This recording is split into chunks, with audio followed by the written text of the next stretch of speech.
Hello everyone, आप सभी का एक बार फिर से स्वागत है करंट अफेयर की इस सीरीज में। और आज करंट अफेयर की दूसरी क्लास होगी जिसमें हम लोग इंपॉर्टेंट एमसीक्यूज क्वेश्चंस करेंगे। पिछले क्लास में आप लोगों ने देखा होगा कि उसमें कितने टॉपिक आपके एग्जाम में जो एक्सपेक्टेड होते हैं उन्हीं के अकॉर्डिंग हम लोग टॉप एमसीक्यूज का एक सेट आपको प्रोवाइड कर रहे हैं हर क्लास के थ्रू, और इसका पीडीएफ हमारे पेड कोर्सेज में प्रोवाइड किया ही जाता है। तो आपके एंट्रेंस एग्जाम के लिए ये सभी classes one of the most important होंगी, क्योंकि सेलेक्टेड जो करंट अफेयर एग्जाम में क्वेश्चन जैसे आते हैं वैसा ही सेलेक्ट किया गया है। और आज इस क्लास सेकंड में हम लोग क्वेश्चन नंबर 31 से देखेंगे। इससे पहले का जो क्वेश्चन है उसको हमने क्लास फर्स्ट में देखा है। बिना किसी देरी के हम लोग शुरू करते हैं। आई होप अगर आप चैनल पर नए हो तो चैनल को सब्सक्राइब कर लें और इस वीडियो को इन तक जरूर देखें, क्योंकि बहुत ही हेल्पफुल और इंपॉर्टेंट होगी। पहला क्वेश्चन आपकी स्क्रीन पे देख सकते हैं आज की इस क्लास का, वो है 31st। Which edition of Surya Kiran army exercise is been organise between India and Nepal. Bharat और नेपाल के बीच सूर्य किरण सेना अभ्यास। अब एग्जाम में आपके ऐसे भी क्वेश्चन पूछा जा सकता है कि भारत और नेपाल के बीच में जो एक युद्ध अभ्यास हुआ उसमें उसका नाम क्या रखा गया था। तो जितने भी ऐसे अभ्यास होते हैं सेना के, उसका कुछ ना कुछ नामकरण किया जाता है। इसका नाम सूर्य किरण था और ये आयोजित किया जा रहा। तो ये कौन सा एडिशन है, संस्करण पूछा गया है। एग्जाम में ऐसे क्वेश्चन पूछे जाते हैं तो राइट आंसर क्या हो जाएगा? ऑप्शन बी 18th 18वां। अगला क्वेश्चन बहुत इंटरेस्टिंग है। अभी पर्यावरण से भी कई क्वेश्चन पूछे जाने लगे हैं आपके एग्जाम में। In which state of India, the country's first coastal aquatic bird census has been started। Bharat के किस राज्य में देश की पहली तटीय जलीय पक्षी जो जनगणना है वो शुरू की गई है? तो ये शुरू की गई है गुजरात स्टेट में। राइट आंसर ऑप्शन ए हो जाएगा, यानी कि जितने भी तटीय जलीय पक्षी हैं उनकी भी जनगणना होगी और उनका भी एक डेटा तैयार किया जाएगा। अगला क्वेश्चन देखेंगे, which state has become the first state in the country to evaluate the ecosystem for green GDP. यानी कौन सा राज्य जो है हरित जीडीपी के लिए पारिस्थितिकी तंत्र का मूल्यांकन करने वाला देश का पहला राज्य बन गया है। यह क्वेश्चन बहुत इंपॉर्टेंट है। राइट आंसर क्या हो जाएगा? तो इसका आप सभी लोग गेस कर सकते हैं और ये थोड़ा सा एक तरीके से एक अच्छे लेवल का क्वेश्चन हो जाता है, क्योंकि ये टफ के कैटेगरी में आ जाएगा। राइट आंसर इसका हो जाएगा छत्तीसगढ़। ये जितनी भी क्लासेस आप लोगों को प्रोवाइड की जाती हैं इसकी जो पीडीएफ है वो हमारे ऐप पे प्रोवाइड की जाती हैं, ऑनलाइन प्रेप ऐप पे। साथ ही साथ कुछ फ्री पीडीएफ जल्दी आप लोगों को टेलीग्राम चैनल पे मिलेंगी, जिसका लिंक वीडियो के डिस्क्रिप्शन में मिल जाएगा। आप चाहें तो इसको चेक कर सकते हैं। अगला क्वेश्चन आपके स्क्रीन पे है, according to the report of ministry of textile what is India's rank in the term of export of textile and apparel in the world in 2023। अब यहां पे देखें क्वेश्चन काफी लंबा है, लेकिन इसका मीन क्या है और इसका अर्थ यह है कि वस्त्र मंत्रालय या वस्त्र मंत्रालय की रिपोर्ट के अनुसार जो 2023 में दुनिया में वस्त्र और परिधान के निर्यात के मामले में भारत की रैंक क्या है, यानी भारत ने 2023 में कितना अधिक निर्यात किया है अपने यहाँ के कपड़ों का विदेश में। इससे रिलेटेड अगर इसकी रैंकिंग जो होगी वो राइट आंसर क्या होगा? तो वो छठी है ऑल ओवर वर्ल्ड में। अगला क्वेश्चन काफी इंपॉर्टेंट है, क्योंकि यहां पर कुछ ऐसे नाम है और उस नाम पर्सनालिटी से रिलेटेड ये क्वेश्चन है। The prime minister of India Narendra Modi on January 3 paid tribute to Rani Velu Nachiyar on her birth anniversary. अब यहां पर सेलिब्रेट की गई है 3 जनवरी को। अब यहां पे क्वेश्चन एक्चुअली पूछा जा रहा है आपसे कि Rani Velu Nachiyar was the queen of which present state of India, यानी जिनकी ये रानी वेल्लू जो है आखिर ये किस राज्य की जो वर्तमान में राज्य है उसकी रानी थी और जिनका अब ऐसे बर्थ एनिवर्सरी सेलिब्रेट की जा रही है। राइट आंसर हो जाएगा तमिलनाडु, ऑप्शन डी। अगला क्वेश्चन बहुत इंपॉर्टेंट है। ये क्वेश्चन पूछा जाता है, where is the 31st national children science congress being held, या नेशनल चाइल्ड जो चिल्ड्रन साइंस कांग्रेस कहां हेल्ड हुई थी, ऐसे भी क्वेश्चन पूछा जा सकता है। राइट आंसर हो जाएगा भोपाल में, ऑप्शन बी। नेक्स्ट क्वेश्चन पे आते हैं, where is the 8th edition of Kautik international film festival being held, कौन से राज्य में कौतिक अंतरराष्ट्रीय जो फिल्म महोत्सव का 8वां संस्करण आयोजित किया जा रहा है और कर दिया गया अब तक, वो कौन सा जो स्टेट है? राइट आंसर क्या हो जाएगा?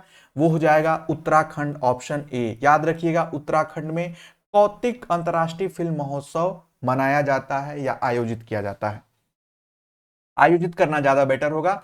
अगला क्वेश्चन बहुत इंपॉर्टेंट है, ये पर्सनालिटी से है, नए अपॉइंटमेंट से है, मैंने आपको बताया इससे क्वेश्चन बनते हैं। Who has taken charge of the western command of the India air force? जो भारतीय वायुसेना के पश्चिम कमान का प्रभार किसने संभाला है और वो रिसेंट में अपॉइंट किए गए हैं? राइट आंसर क्या हो जाएगा? जितेंद्र मिश्रा, ऑप्शन ए।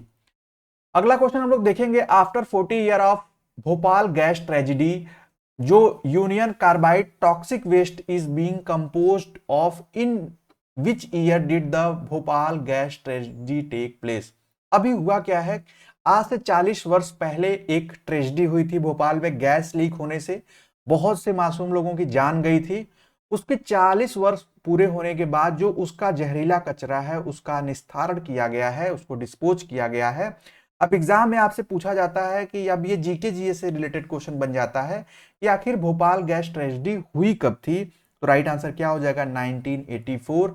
मिथाइल ऑक्सीसाइनाइड जो गैस थी मिक, उसी के एक तरीके से लीक होने से और उसके अगल बगल क्षेत्रों में फैलने से वहां के बहुत से लोग मारे गए थे, उनकी जान चली गई थी। इसी को भोपाल गैस ट्रेजिडी के नाम से जाना जाता है। अगला क्वेश्चन आपकी स्क्रीन पे काफी इंपॉर्टेंट है, ऐसे क्वेश्चन बहुत बार पूछे गए हैं। जनवरी 4 यानी 4 January is observed as which day? 4 जनवरी को किस दिन के रूप में मनाया जाता है? और कभी कभी एग्जाम में उल्टा पूछा जा सकता है, जो इसका आंसर होगा उसी से क्वेश्चन पूछा जाएगा। इसका राइट आंसर हो जाएगा वर्ल्ड ब्रेल डे या ब्रेल लिपि डे, जो है ब्रेल स्क्रिप्ट डे को 4 जनवरी के रूप में सेलिब्रेट किया जाता है। अब इसको अगर हम उलट दें तो कैसा क्वेश्चन पूछा जाएगा कि वर्ल्ड ब्रेल जो डे है वो कब सेलिब्रेट किया जाता है? तो आपको याद होना चाहिए 4 जनवरी। Which of these sports person has not awarded the major Dhyan Chand, यहां पे चंद होगा, कुछ करेक्शन है, कर लीजिएगा आप सभी लोग, खेल रत्न अवार्ड फॉर 2024? अब इनमें से किस खिलाड़ी को 2024 में मेजर ध्यानचंद खेल रत्न पुरस्कार से सम्मानित नहीं किया गया है? अब नहीं किया गया है तभी बता पाएंगे जब हमें पता हो कि किन लोगों को किया गया है। तो डी गुकेश, प्रवीण कुमार, हरमनप्रीत सिंह, नवदीप सिंह को जो है ये अवार्ड नहीं दिया गया है। राइट आंसर क्या हो जाएगा? Option D.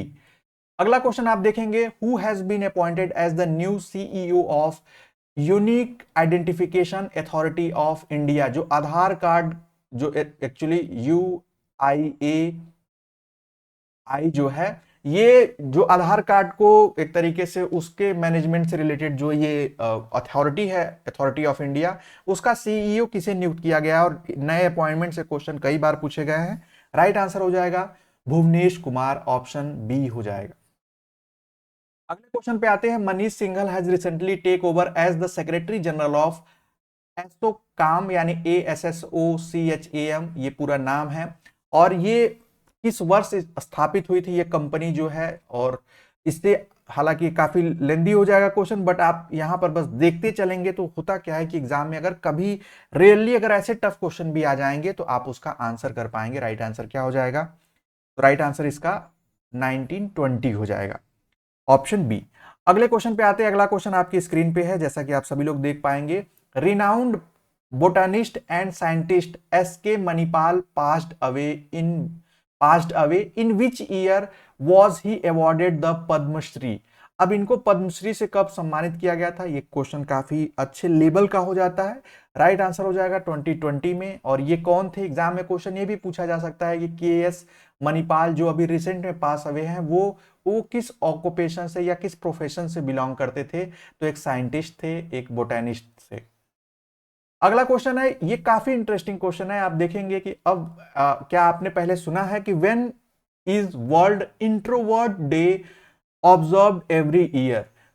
हर साल विश्व अंतर्मुखी दिवस कब मनाया जाता है? इंट्रोवर्ट किसे कहते हैं? जो लोग काफी कम लोगों से मिलना जुलना पसंद करते हैं, संकोच करते हैं बात करने में, एक्सप्रेस करने में, वो इंट्रोवर्ट। अब इसे वर्ल्ड में इंट्रोवर्ट डे के रूप में भी अब सेलिब्रेट किया जाने लगा है। राइट आंसर क्या हो जाएगा? 2 जनवरी।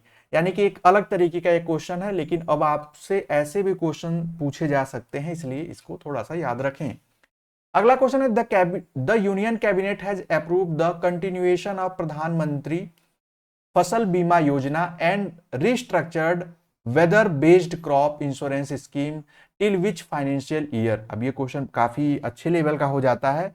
राइट आंसर क्या हो जाएगा 46 का, वो हो जाएगा 25 to 26, यानी जो ये फाइनेंशियल ईयर है उसी के लिए 25 से 26 के लिए। अगला क्वेश्चन काफी इंपॉर्टेंट है, आंसर करेंगे आप सभी लोग। 47 which foundation day of DRDO was celebrated on 1 January 2025। अब डीआरडीओ का सेलिब्रेशन डे जो मनाया गया वो कौन सा स्थापना दिवस था, यानी उससे यह भी पता चलेगा कि आज से कितने वर्ष पहले डीआरडीओ की स्थापना हुई थी। और डीआरडीओ क्या है, एक संगठन है जो सेना के लिए हथियार और सेना के लिए सुरक्षा कवच या सुरक्षा संबंधित जो यंत्र है उसका निर्माण करता है, उसमें रिसर्च करता है। राइट आंसर हो जाएगा 67वां 67वां जो है स्थापना दिवस सेलिब्रेट किया गया 2025 में। अगला क्वेश्चन है, स्कीम से क्वेश्चन पूछे जाते हैं। Which scheme has been launched by the central government to provide national wide access to research article and journals in country on 1 January 2025। अब ये बहुत इंटरेस्टिंग है कि सेंट्रल गवर्नमेंट ने एक नेशनल वाइड एक्सेस प्रोवाइड किया जिसमें रिसर्च आर्टिकल और जर्नल पढ़ सकेंगे, जान सकेंगे, और वो उसको किस नाम से जाना गया इस योजना को। राइट आंसर आप सब लोग ऑप्शन देखें और आंसर करें, वो है वन नेशन वन सब्सक्रिप्शन। यहां पे नेशनल ना होके नेशन होगा, वन नेशन वन सब्सक्रिप्शन। अगले क्वेश्चन पे आते हैं, which country have joined the Schengen area from 1 January 2025। Schengen area जो है वो ज्वाइन किया है, ये एक तरीके से इंटरनेशनल लेवल का करंट अफेयर हो जाता है। राइट आंसर क्या हो जाएगा, बुल्गारिया और Romania. Option A will be the right answer. Which ministry has declared 2025 as the year of reform. किस मंत्रालय ने 2025 को सुधारों के वर्ष के रूप में घोषित किया है। ये काफी इंपॉर्टेंट हो जाएगा कि ऐसा इस बार सेलिब्रेट किया जा रहा है कि इस साल को सुधारों का वर्ष कहा जा रहा है। तो ये किसने कहा, मिनिस्ट्री ऑफ डिफेंस ने, यानी रक्षा मंत्रालय ने। राइट आंसर ऑप्शन ए हो जाएगा। In which state was the country first glass bridge inaugurated. अब ये कहां इनॉग्रेट किया गया, किस राज्य में देश का पहले कांच का पुल का उद्घाटन किया गया है। जब कोई भी राष्ट्र में पहला कुछ होता है तो उससे एग्जाम में क्वेश्चन बनने की संभावना सबसे ज्यादा होती है। तो राइट आंसर तमिलनाडु हो जाएगा। According to the report of association for democratic reforms ADR, who is the richest chief minister of India. ये काफी इंटरेस्टिंग क्वेश्चन है कि जो एडीआर है जिसका काम ही है इस तरीके के रिपोर्ट्स पेश करना डेमोक्रेटिक रिफॉर्म से रिलेटेड, उसने richest chief minister of India के रूप में भी क्या किया है, वो शॉर्टलिस्ट किया है, एक लिस्ट बनाई है, और उनमें है option B N Chandrababu Naidu. Option B right answer हो जाएगा। आप कमेंट में हमें बताएंगे कि ये किस स्टेट के चीफ मिनिस्टर हैं, सीएम हैं, और देखते हैं कितने लोग सही जवाब करते हैं बिना सर्च किए। अगला क्वेश्चन 53 है, how much money will being to preached every month under the पुजारी ग्रंथि scheme launched by new Delhi government. नई दिल्ली सरकार ने अभी रिसेंट में एक योजना शुरू की है, पुजारी ग्रंथि योजना, जिसमें क्या होगा कि हर महीने पुजारी और ग्रंथि लोगों को जो है वो पैसा, यानी उनको इस तरीके से हर महीने एक वेतन के तौर पे दिया जाएगा। राइट आंसर क्या हो जाएगा, ऑप्शन डी 18,000। अगले क्वेश्चन पे आते हैं 54 का। आप देखेंगे, in December 2024 the ministry of defence has sign agreement worth how many crore rupees of the. अब इस क्वेश्चन को, ऐसा क्वेश्चन आपसे पूछा नहीं जाएगा तो इसको हम लोग यहाँ पे लीव करते हैं। अगले क्वेश्चन पे आते हैं, in which year was the PM Ayushman Bharat health infrastructure mission जो है पीएम अभीम लॉन्च हुआ था। ये इंपॉर्टेंट हो जाता है, पीएम अभीम योजना कब लॉन्च हुई। एग्जाम में ऐसे क्वेश्चन कई बार पूछे गए हैं। राइट आंसर क्या हो जाएगा, 55 का राइट आंसर हो जाएगा ऑप्शन बी 2021। अगला क्वेश्चन देखेंगे, which Indian cricketer has been nominated for the ICC player of the year 2024। यहां पे याद रखिएगा 2024 है। राइट आंसर क्या हो जाएगा, ऑप्शन डी जसप्रीत बुमराह। और यहां पर ये क्वेश्चन बहुत इंपॉर्टेंट हो जाता है क्योंकि क्वेश्चन कई बार इससे पूछे गए हैं। 57 है, Panna national park and Bandhavgarh जो नेशनल पार्क है, which were in the news recent are located in which state. ये किस राज्य में स्थित है और जो कि हाल ही में खबरों में भी थे। तो पन्ना राष्ट्रीय उद्यान और बांधवगढ़ जो है, इसमें पन्ना को अगर आप जानते होंगे तो आप आंसर एक ही है। राइट आंसर क्या होगा, आप सभी लोग गेस करें जरूर। राइट आंसर मध्य प्रदेश होगा। अगर आपको एक का किसी का पता है तो दोनों का आप बता पाते। Who has won the title of national motorcycle drag racing championship 2024? राष्ट्रीय मोटरसाइकिल ड्रैग चैंपियनशिप, यानी स्पोर्ट्स से आपके एग्जाम में क्वेश्चन कई बार पूछे गए हैं। तो इसमें एक मोटरसाइकिल रेसिंग चैंपियनशिप है, इसमें जो जिसने खिताब जीता उनका नाम है हिमानी मदप्पा। राइट आंसर क्या हो जाएगा, option A. Which medal did Indian play Lakshya Sen win in the King's Cup International Badminton Open 2024? वो कौन सा मेडल इन्हें प्राप्त हुआ था या कौन से स्थान पे थे? एग्जाम में ऐसा क्वेश्चन भी आ सकते हैं। राइट आंसर हो जाएगा ऑप्शन सी, ब्रॉन्ज मेडल। एक बहुत इंपॉर्टेंट क्वेश्चन आपको क्वेश्चन नंबर 60 दिखेगा। Which of the following country will host the world audio visual entertainment summit WAVES? अब यहां पर वेब्स का फुल फॉर्म भी पूछा जा सकता है कि रिसेंट में जो करंट में भी आपसे पूछा जा सकता है, तो इसका हो जाएगा world audio visual entertainment summit 2024। और ये कौन होस्ट करने वाला है? और अगर ऐसे क्वेश्चन आ रहे हैं तो इसका मतलब है कि इंडिया ही होस्ट करेगी। ऐसे चांसेस बढ़ जाते हैं अगर आपको नहीं आइडिया हो तब। अगला क्वेश्चन है, which Indian women chess player has won the world rapid women's chess championship 2024 title? किस भारतीय महिला शतरंज खिलाड़ी ने विश्व रैपिड महिला शतरंज चैंपियनशिप का खिताब जीता है? तो उनका नाम क्या है? राइट आंसर हो जाएगा कोनेरू हम्पी, ऑप्शन ए। पूर्व अमेरिकी राष्ट्रपति जिमी कार्टर का निधन हो गया, उन्हें किस क्षेत्र में 2002 में नोबेल पुरस्कार से सम्मानित किया गया था? काफी इंपॉर्टेंट क्वेश्चन है। जिमी कार्टर से यह भी क्वेश्चन पूछा जा सकता है कि वो कौन थे, क्यों प्रसिद्ध थे? तो वो अमेरिकी पूर्व राष्ट्रपति थे, लेकिन उनको ये इसलिए भी प्रसिद्ध थे क्योंकि इन्हें नोबेल पुरस्कार से भी नवाजा गया था, सम्मानित किया गया था। राइट आंसर क्या हो जाएगा, ऑप्शन डी, पीस के फील्ड में यानी शांति के क्षेत्र में इनको दिया गया था। दुनिया के 7 महाद्वीपों में सबसे ऊंची चोटियों पर चढ़ने वाली दुनिया की सबसे कम उम्र की महिला कौन है? अब ये क्वेश्चन थोड़ा सा देखेंगे आप, ये कि इंटरनेशनल लेवल हो गया, वर्ल्ड लेवल पे क्वेश्चन पूछा जाने लगा कि 7 महाद्वीपों की सबसे ऊंची चोटियों पर चढ़ने वाली। तो यहां पर सिर्फ एक नहीं बल्कि सब में, तो वो है काम्या कार्तिकेयन। अगला राइट आंसर हो जाएगा ऑप्शन बी। अगला क्वेश्चन स्क्रीन पे है, इस टीम ने प्रो कबड्डी लीग का 11वां सीजन जीता? अब इस तरीके के जो स्पोर्ट्स है उसके फाइनल विनर या फाइनल टीम जो है उनसे आंसर क्वेश्चन बनेंगे, आपको आंसर पता होने चाहिए। राइट आंसर क्या हो जाएगा, ऑप्शन डी, हरियाणा स्टीलर्स। अगला क्वेश्चन आपके स्क्रीन पे इंपॉर्टेंट बुक्स एंड ऑथर से है। The book stumped in is the autobiography of which Indian cricketer? अब इसका आप सभी लोग आंसर करेंगे कि ये कौन है जिन्होंने स्टम्प्ड यानी ये स्टंपिंग यानी कि ये विकेट कीपिंग कीपर थे इंडिया के, और इनकी ये पुस्तक है, आत्मकथा एक्चुअली, और वो है सैयद किरमानी जो है। राइट आंसर ऑप्शन ए हो जाएगा। 1983 के वर्ल्ड कप में ये उस टीम का हिस्सा थे, इंडियन टीम का, और इनको आप सर्च करके भी देख पाएंगे। अगला क्वेश्चन है, ऑन 30 दिसंबर 2024 को ISRO launch the SpaDeX mission, what is the full form of SpaDeX? यहां पे हो जाए स्पेडेक्स, ठीक है। अब ये इस मिशन का फुल फॉर्म पूछा गया या डायरेक्टली भी पूछा जा सकता है। राइट आंसर क्या होगा, आप गेस करेंगे एक बार, वो हो जाएगा स्पेस डॉकिंग एक्सपेरिमेंट, यानी स्पेस में कैसे डॉक करना है।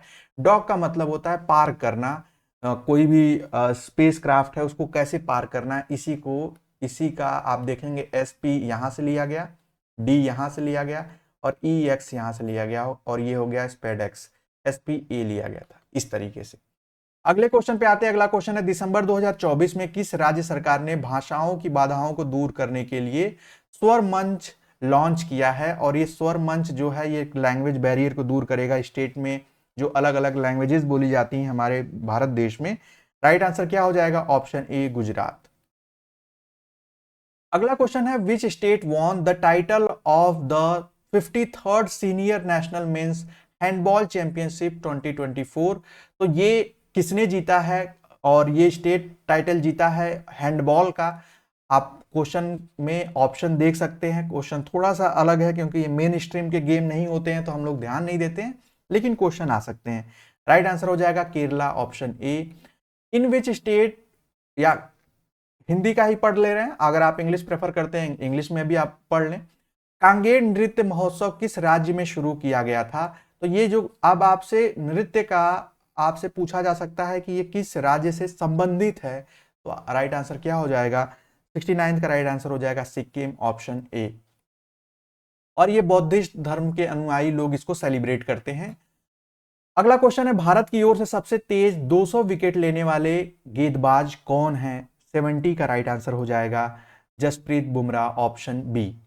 अगला क्वेश्चन आप देखेंगे, 80th Surya Kiran military exercise is being held between which of the following two countries. अभी हम लोगों ने जो पहला क्वेश्चन शुरू किया था, यहीं से किया था, वो इंडिया और नेपाल के बीच में है और ये 18वां संस्करण भी है इसका। अगला क्वेश्चन है, which cricketer of India has been given the honorary life membership of the Melbourne cricket जो है एमसीसी इन दिसंबर 2024। तो ये किसको मानद जो आजीवन सदस्यता दी गई है एमसीसी के द्वारा, मेलबर्न क्रिकेट जो ग्राउंड है उसके द्वारा, एमसीजी होगा यहाँ पे, एमसीजी के द्वारा। यहाँ पे राइट आंसर क्या हो जाएगा? वो हो जाएगा सचिन तेंदुलकर, ऑप्शन बी। कौन सा देश काला सागर के लिए सीमा साझा नहीं करता है? अब ये देखिए वर्ल्ड ज्योग्राफी से क्वेश्चन पूछा जाएगा, अगर ऐसा क्वेश्चन आता है तो राइट आंसर हो जाएगा सऊदी अरेबिया। ये कोई सीमा साझा नहीं करता है ब्लैक सी से। Kaveri engine was developed by which organisation? Kaveri engine किस संगठन द्वारा विकसित किया गया था? अब एग्जाम में ऐसा क्वेश्चन पूछा जाए तो राइट आंसर क्या हो जाएगा? DRDO, defence research and development organisation.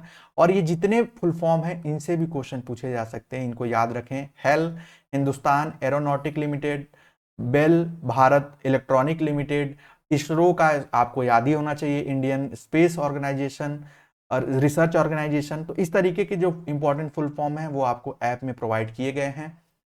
Osamu Suzuki motor Corp के पूर्व अध्यक्ष जो थे वो ओसामू सुजुकी का निधन किस वर्ष हुआ था? और भारत सरकार ने ओसामू सुजुकी को पद्म भूषण से सम्मानित किया गया था कब? अब ये जो थे ये चेयरमैन है सुजुकी मोटर्स के और इनको पद्म विभूषण से सम्मानित किया गया था। कब किया गया था? तो राइट आंसर क्या हो जाएगा? ऑप्शन बी, 2007 में। अब यहां पर आप ये याद रखेंगे कि इनको भारत सरकार ने पद्म विभूषण से सम्मानित किया गया था, ये एक इंपॉर्टेंट फैक्ट इनसे रिलेटेड हो जाएगा। ये थे आज के इस क्लास में कंप्लीट क्वेश्चंस जो कि हमने एमसीक्यूज फॉर्म में देखे। इसमें बहुत सारे क्वेश्चन ऐसे हैं कि हो सकता है इसी टाइप के, इन्हीं से थोड़े से मिलते जुलते आपके क्वेश्चन एग्जाम में आए, तो आप इससे अच्छा स्कोर करें। और स्कोरिंग सेक्शन होता है करंट अफेयर, आते ही देखकर आपको सिर्फ टिक करना होता है और आपको मार्क्स मिलते हैं, कंप्लीट मार्क्स। तो अगर आप चाहते हैं किसी और टॉपिक पे, अगर आपका कोई और सजेशन है तो कमेंट बॉक्स में जरूर बताएं। ये सीरीज कंटिन्यू चलती रहेगी सुबह 10 बजे, या आप चैनल पे जब भी चाहें देख पाएंगे। इसका पीडीएफ आपको हमारे ऐप पे या टेलीग्राम चैनल पे मिल जाएगा, जिसका लिंक वीडियो के डिस्क्रिप्शन में है। मिलेंगे अगले क्लास में, तब तक के लिए bye bye, take care and keep watching.